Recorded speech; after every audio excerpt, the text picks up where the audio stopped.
Just days before President-elect Trump takes office, D.C.'s federal prosecutor will resign. U.S. Attorney Matthew Graves is stepping down Thursday. His decision comes at a time of falling crime rates and political uncertainty. Chief investigative reporter Eric Flack sat down with Graves to talk about his tenure. It's a story that's all new at 6.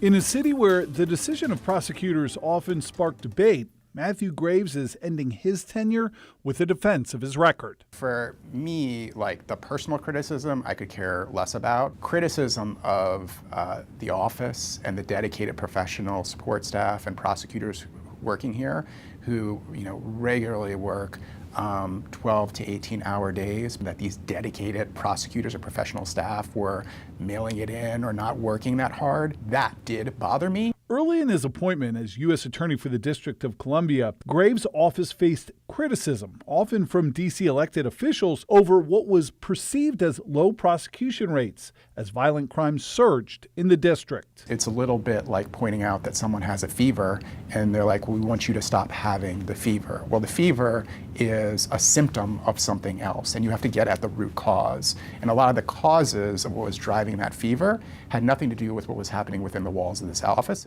Graves' response? A data-driven approach, targeting the district's most violent offenders and blocks. By the numbers, the strategy showed results. Violent crime dropped 35% last year, reaching its lowest level in 3 decades. We now review every gun arrest that occurs in the district to determine whether there's a basis to charge that arrest federally. That kind of discipline where you're relying on data and making sure when you happen to arrest someone with a firearm, if it is someone that is driving violence, that you're doing everything you can for maximum accountability.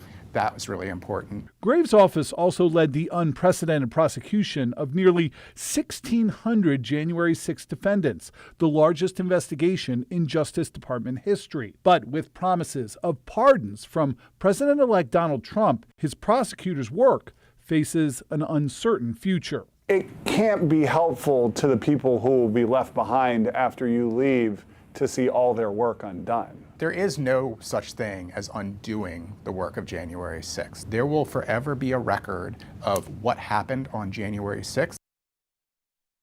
Bridget Fitzpatrick, the highest-ranking career prosecutor in the office, will now become the acting U.S. attorney. President-elect Trump has yet to announce the replacement for Graves.